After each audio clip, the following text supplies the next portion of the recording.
Welcome back, everybody. Now more than ever, the push for ESG has been about the control of the purse strings of capitalism while promoting the latest form of cancel culture. Now, joining us now is a state representative who's going to be the next speaker of the Florida State House.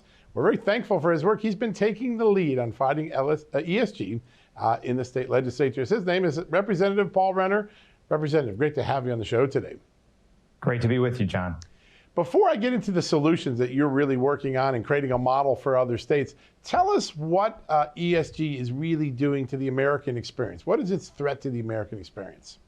I think it's really three very, very big things. One is it's driving up our costs. We're in an inflationary period, and ESG lurks behind that in part.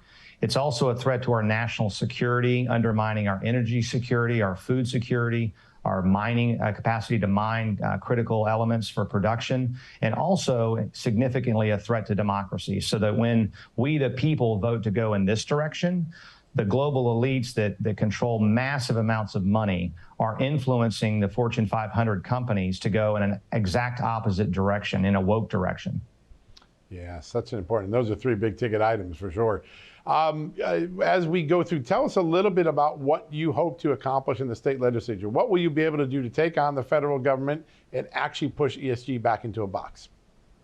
Well, I think the first thing is how the pension fund is invested. And I've learned, unfortunately, that Florida has participated, either wittingly or unwittingly. The pension board has invested in some of these efforts to, for example, to elect the activist board members for Exxon, who then in turn shut down American energy capacity that ultimately went to China, conveniently owned by BlackRock, the same people that were advocating for those activist shareholders. And so first and foremost, we put guardrails around our pension and make sure that they can only invest based on rate of return. Look, we have conservatives and liberals in our state. I'm going to be defending in the House and the Senate and the governor are going to be defending everyone's pension. That's their money, not ours. And it should be invested based upon rate of return and rate of return alone.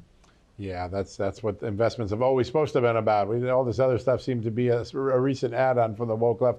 I want to turn a little bit to your, Florida has been a model for so much of the revival of federalism, of state rights. It seems to me that once you get the model in Florida, you're going to take this to other states, try to build a coalition, right?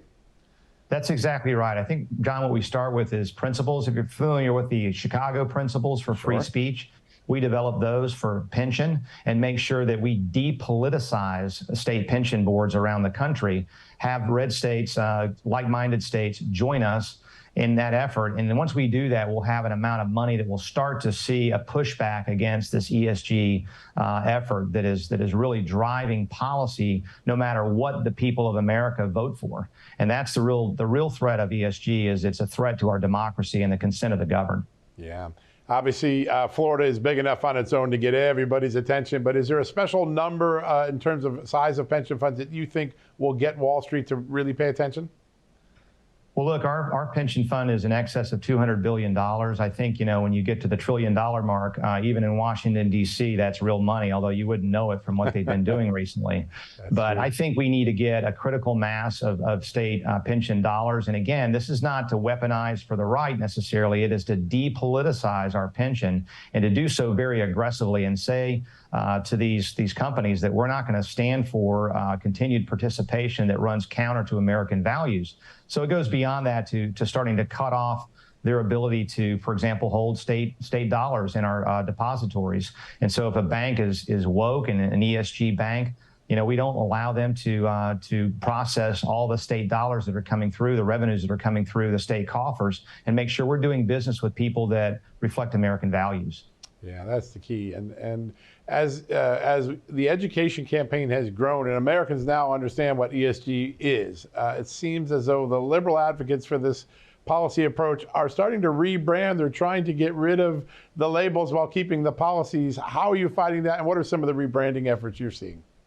Well, they're not going to get away with it. This is a tactic of the left to change the language, to tell us what we can and can't say. And this is just, when something becomes unpopular and the stink gets on it because it's been exposed, they just change the words. Well, we're not going to let them get away with that. And so I think we'll be successful in just pointing to the fact that this is not about, a good environment. We're all for a good environment. This is about very aggressive anti-American efforts to politically induce an energy crisis in this country, food crisis, as it's happened. You've seen in Sri Lanka, you've seen in Holland, where there have been riots and protests. Right. That's coming to America unless we push back effectively against this. And I don't care what they call it, we'll make sure we push back.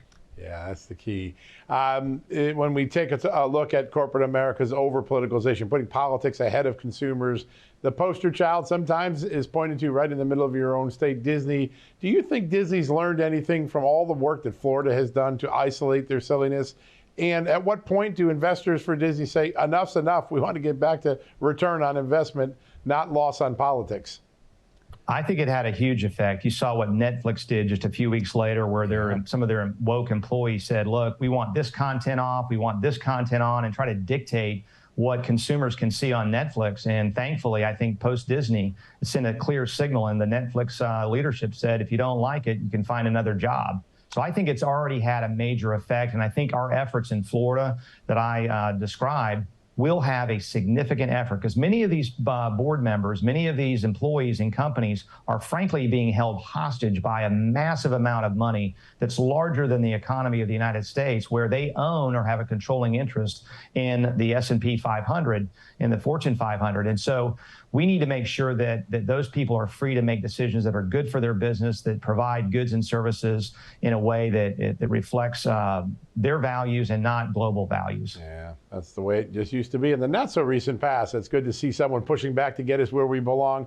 Representative Renner, what an honor to have you on. We wish you luck. Congratulations on the speakership next year. We're going to be following what you're doing. Thanks, John. Great to be with you. Great honor to have you on. All right, folks, we're going to take a commercial break. Don't go away. We've got some really great guests coming up, including a CEO and author who shares his perspective on ESG. But first, before we go to break, watch this message from our great sponsor and partner tonight, Heritage Action for America. Take a look at what they're doing to fight ESG.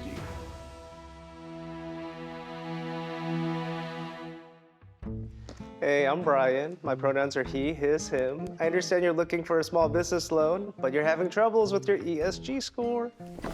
I was denied. What's your business? I operate drilling equipment, oil and gas. Uh-huh. The E in ESG is for environmental. You're in a dirty industry. So I can't get no loan? Well, let's take a look at your company's social policies. Tell me about your plan to create social justice. Social justice. Do your employees get paid time off for abortions? And tell me about your diversity, equity, and inclusion plan. Well, I ain't got none of that. I'm a driller. I just hire good people to do the work. Well, maybe there's one more thing we can check. Do you have any female co-owners? No, just me. Ooh, have you ever identified as a woman? Or even just non-binary? It could really help your score. What? Your loan is denied. Come back when you fix your ESG score.